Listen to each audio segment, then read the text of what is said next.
پل صراط کیا ہے؟ روایت میں آتا ہے کہ جس روز اللہ کے حکم سے زمین و آسمان کے اطوار بدل دیے جائیں گے، اس روز صرف 3 مقام ہوں گے، ایک جنت، ایک جہنم، اور جہنم کے اوپر سے گزرتا ہوا پل صراط۔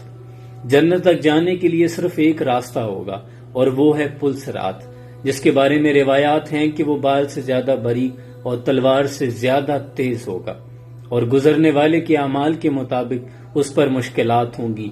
کانٹے نما لوہے کے کیل ہوں گے جو گزرنے والے کے لیے مشکلات پیدا کریں گے، لیکن اس کے لیے جس کے اعمال بد ہوں گے۔ نبی اکرم صلی اللہ علیہ وآلہ وسلم نے فرمایا کہ میں سب سے پہلے پل صراط سے گزروں گا۔ قرآن میں اللہ ارشاد فرماتا ہے کہ تم میں سے کوئی ایسا نہیں جو جہنم کے اوپر سے نہ گزرے، اور جہنم کے اوپر وہی پل وارد کیا جائے گا۔ ہر شخص کے گناہ اس کے جسم کے پیچھے مجسم ایک بھاری وزن کی مانند ہوں گے۔ پل صراط سے گزرتے ہوئے جس کے گناہ، جس کی بدعمالیاں زیادہ ہوں گی، اس کی رفتار اتنی ہی سست ہوگی۔ اس پل کے نیچے دہکتی ہوئی تاریکیوں میں ایک جہنم ہوگی جو گھڑے میں ہوگی، اور انسان اپنے سامنے بہت سے لوگوں کو اس گھڑے میں گرتا ہوا دیکھے گا، اور وہ بہت ہولناک دن ہوگا۔ سب سے بڑھ کر رفتاری سے جو شخص پل صراط سے گزرے گا وہ شخص جو اللہ کی رضا پہ راضی رہا اور اس کی زبان اللہ کے ذکر سے تر رہی۔ سب سے آخر پہ جو شخص گزرے گا وہ پیٹ کے بل گھسٹ گھسٹ کے گزر رہا ہوگا، اور انتہائی تکلیف میں اللہ سے عرض کرے گا، فریاد کرے گا کہ میرے مالک، میں سب سے آخر پہ کیوں آیا ہوں؟ تو اللہ فرمائے گا، میں نے تجھے نہیں روکا تھا، یہ تیری بدعمالیاں تھی جنہوں نے تجھے ابھی تک روک رکھا تھا۔ اور وہ کتنا ہولناک دن ہوگا کہ انسان اپنے سامنے اپنے والدین کو وہاں سے گزرتا دیکھے گا لیکن فکر نہیں کرے گا۔ عائشہ صدیقہ رضی اللہ تعالیٰ عنہ اس روز کے بارے میں سوچ کر ایک روز رونے لگی، تو مصطفیٰ کریم آقا صلی اللہ علیہ وآلہ وسلم نے پوچھا، عائشہ کیوں روئی؟ تو عرض کرتی ہیں، یا رسول اللہ، مجھے قیامت یاد آ گئی، کیا ہم اس روز اپنے والدین کے بارے میں فکر مند نہیں ہوں گے؟ تو اس پر اللہ کے رسول نے فرمایا کہ عائشہ، 3 مقام ایسے ہیں جس وقت انسان کسی کی فکر نہیں کرے گا۔ ایک، جب اس کا اعمال نامہ کھولا جائے گا، جب اس کے اعمال نامے تولے جائیں گے، اور جب وہ پل صراط سے گزر رہا ہوگا۔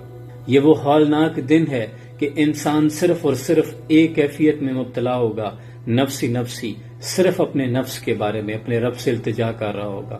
اور اس ہولناک دن پر بھی مصطفیٰ کریم آقا صلی اللہ علیہ وآلہ وسلم پل صراط سے دوسری جانب جنت کے دروازے پر کھڑے ہوں گے جو جنتیوں کا استقبال کریں گے، اور جب اپنی امتیوں کو وہاں سے گزرتے دیکھیں گے تو صرف یہی کہیں گے، یا ربی سلم، اے اللہ سلامتی، اے اللہ سلامتی۔ آج اس نبی پر بے حد درود پڑھا کریں، کیونکہ وہی ہیں جو اس روز ہمارے بارے میں فکر مند ہوں گے۔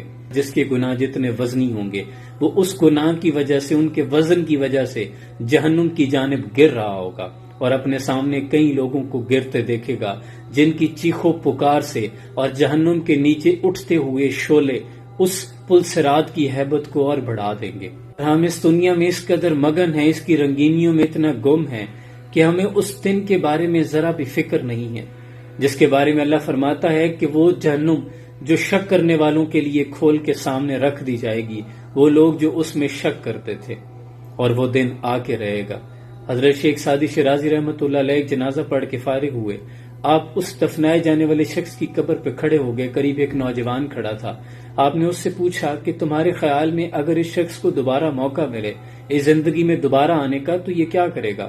تو وہ نوجوان فوراً سے کہہ اٹھا کہ حضرت، یہ تو پھر کوئی گناہ نہیں کرے گا، یہ تو صرف اللہ اللہ کرے گا، صدقہ و خیرات کرے گا، یہ تو سیدھا یہاں سے مسجد میں جائے گا اور سر بسجدہ ہوگا۔